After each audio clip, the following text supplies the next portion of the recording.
So performing heritage is a term that I stole from a few art historians that I know quite well and that work in the field of cultural heritage.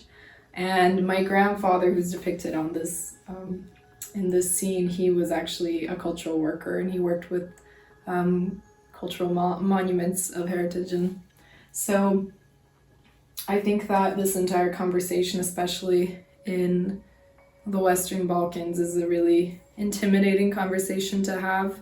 But it's intimidating for many countries, and I think it's a conversation that we're opening up to more and more.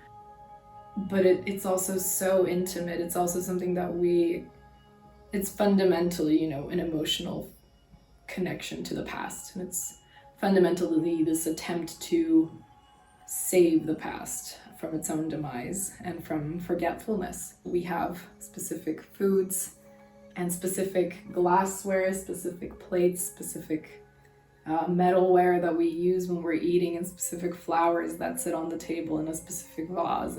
But yeah, there's definitely a lot of different visual elements that will automatically create a response in people that do have some sort of cultural bond to those visual elements, and they might not do anything for people who have no former association towards them.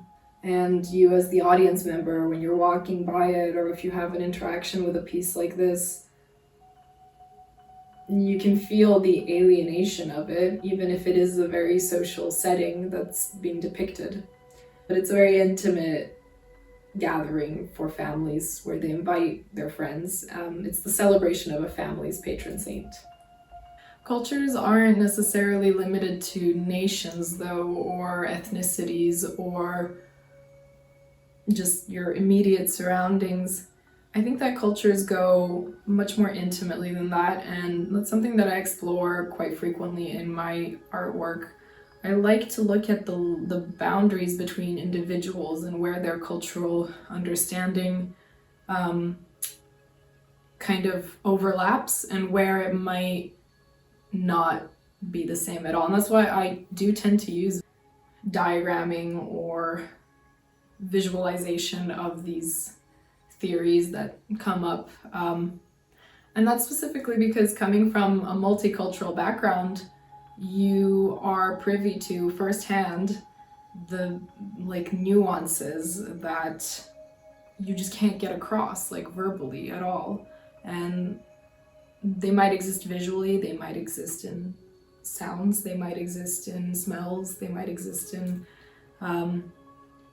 just different experiences that we have both sensually. But I think that there's also an entire layer of cultural symbolism that exists solely on an emotional level, and that's very integrated to your emotional understanding of a context or your emotional experience.